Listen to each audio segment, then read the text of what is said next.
تعزیہ داری کی تہمت کی بنیاد پر، اور اس بنیاد پر کہ آنے والی اولاد اور جو اہل اعتقاد ہیں وہ کہیں بدعات شنیعہ کے اندر مبتلا نہ ہو جائیں،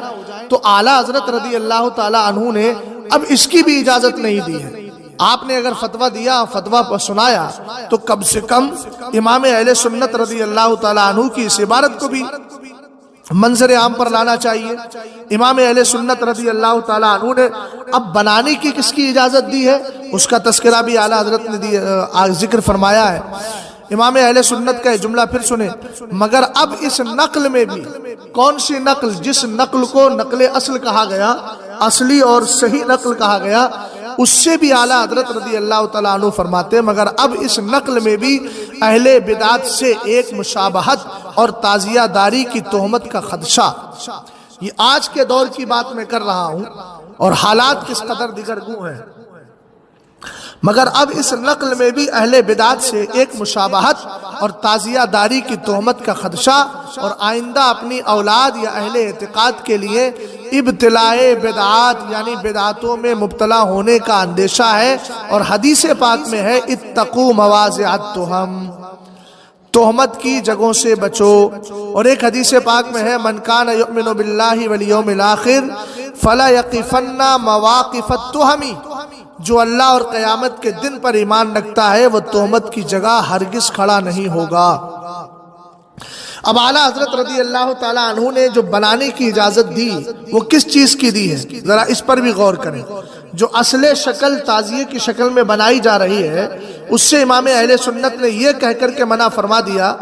کہ مگر اب اس نقل میں بھی اہل بدعات سے ایک مشابہت اور تعزیہ داری کی تہمت کا خدشہ، اور آئندہ اپنی اولاد یا اہل اعتقاد کے لیے ابتلاء بدعات کا اندیشہ ہے۔ اس کی ایک نظیر میں آپ کو دے رہا ہوں۔ ایک آدمی مسجد کے اندر کھڑا اور ایک بندہ مسجد کے اندر بیٹھا ہوا ہے، سلام ہو رہا تھا، سرکار علیہ السلام کی بارگاہ میں سلام پڑھا گیا۔ سلام کے لیے کوئی خاص قید تو ہے نہیں، کوئی آدمی لیٹے لیٹے بھی سرکار کی بارگاہ میں سلام پڑھ سکتا ہے، کوئی آدمی بیٹھ کے بھی پڑھ سکتا ہے، کوئی آدمی کھڑے ہو کے بھی پڑھ سکتا ہے، تینوں کیفیت اور تینوں حالتوں میں پڑھنے کی اجازت ہے۔ لیکن ایک بندہ ایسا ہے جو مسجد کے اندر موجود ہے اور سب لوگ کھڑے ہو کر کے سلام پڑھ رہے ہیں، یہ سلام کے وقت میں بیٹھا ہوا ہے، تو ظاہر سی بات ہے کہ اس کو چاہیے کہ سلام کے لیے کھڑا ہو جائے، ورنہ لوگ بدگمانی کا شکار ہو جائیں گے اور اس کے تعلق سے تہمت زنی کر سکتے ہیں کہ یہ شاید وہابی مزاج کا ہو گیا، حالانکہ بیٹھ کر سلام پڑھنے کی بھی اجازت ہے، اور وہ بیٹھا ہوا ہے اور دلی دل میں پڑھ رہا ہے، یہ خاموشی کے ساتھ پڑھ رہا ہے لیکن کھڑا نہیں ہو رہا ہے، تو اہل سنت والجماعت کے افراد اس کو دیکھنے لگتے ہیں اور اس کے تعلق سے تو اس کے لیے یہ ہے کہ بھئی وہ کھڑا ہو جائے کہ ایسا نہ ہو کہ وہ بدگمانی کا شکار لوگ ہو جائیں۔ تو اس طریقے سے بہت سارے مسائل ہیں جو ظن اور تہمت کی بنیاد پر کہیں پر کرنے کی اجازت ہے، کہیں نہ کرنے کی اجازت ہے۔ اب اعلیٰ حضرت فاضل بریلوی رضی اللہ تعالیٰ عنہ نے آگے فرمایا لہٰذا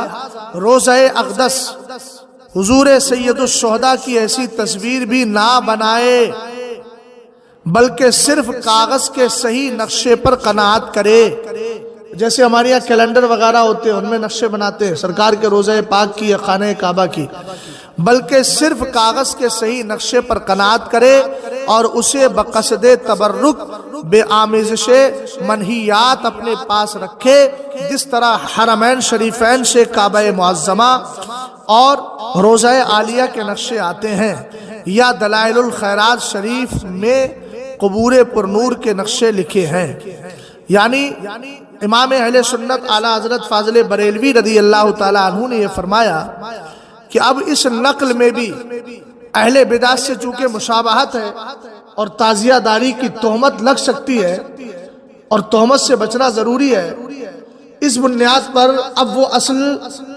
نقل بھی نہ بنائی جائے۔ اسی کو فرمایا لہذا روضہ اقدس حضور سید الشہداء کی ایسی تصویر بھی نہ بنائے، بلکہ صرف کاغذ کے صحیح نقشے پر قناعت کرے۔ اب میں ان احباب سے پوچھنا چاہتا ہوں کہ آپ جو اتنا زور دے رہے ہیں تعزیہ داری پر، کہیں خود بناتے ہیں کہیں پیسہ دے کر بنواتے ہیں، اور ایسا لگتا ہے کہ شاید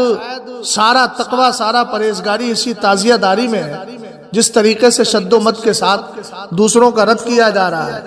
اور اپنی بات کو بے دریغ ثابت کرنے کی کوشش کی جا رہی ہے، تو یہ امام اہل سنت اعلیٰ حضرت فاضل بریلوی رضی اللہ تعالیٰ عنہ کے موقف کے مطابق نہیں ہے۔ دوسری بات، شریعت کے اندر اگر مان بھی لیا جائے آپ کے بقول، میں شرع کے بقول نہیں بول رہا ہوں، آپ کے بقول مان بھی لیا جائے تو زیادہ میں زیادہ آپ جلب منفعت والا مسئلہ لائیں گے، لیکن یاد رہے کہ شریعت میں جلب منفعت پر دفع مفسدہ کو فوقیت حاصل ہے۔ جہاں فائدہ کم ہو، فساد زیادہ ہو، تو وہاں فساد کو دور کرنے کے لیے کوشش کی جائے، نہ کہ فساد کے لیے راستے اور کھولے جائیں۔ اس لیے میں جملہ اہل سنت والجماعت سے گزارش کروں گا کہ این و آ کی باتوں پر بالکل کان نہ دھرے۔ امام اہل سنت اعلیٰ حضرت فاضل بریلوی رضی اللہ تعالیٰ عنہ نے اس تعزیہ داری کو ناجائز و حرام قرار دیا ہے، اس سے بچیں اور امام اہل سنت رضی اللہ تعالیٰ عنہ کے موقف پر اور آپ کے مسلک پر ڈٹ کر قائم رہیں اور مضبوطی کے ساتھ جمے رہیں، اور اس مہینے میں آپ کے نام سے، امام عالی مقام کے نام سے جو ہے وہ قرآن پاک کی تلاوت کریں، اور صحیح روایات، معتبر روایات جن کو اعلیٰ حضرت نے فرمایا کہ صد الشہادتین یا پھر آئینہ قیامت، ان میں معتبر روایتیں ان کو پڑھا جائے، ان کو پڑھیں آپ۔ اللہ تعالیٰ مجھے اور آپ کو سیدنا امام عالی مقام اہل بیت اکرام کے گھر کا سچا پکا نوکر بنائے، اور محبت اہل بیت کے نام پر اہل سنت والجماعت کو رفض اور شریعت کی طرف لے جانے والے شر پسند عناصر سے اللہ ہم سب کو محفوظ فرمائے۔ استغفر اللہ ربی من کل ذنب واتوب الیہ۔ السلام علیکم ورحمۃ اللہ تعالی وبرکاتہ۔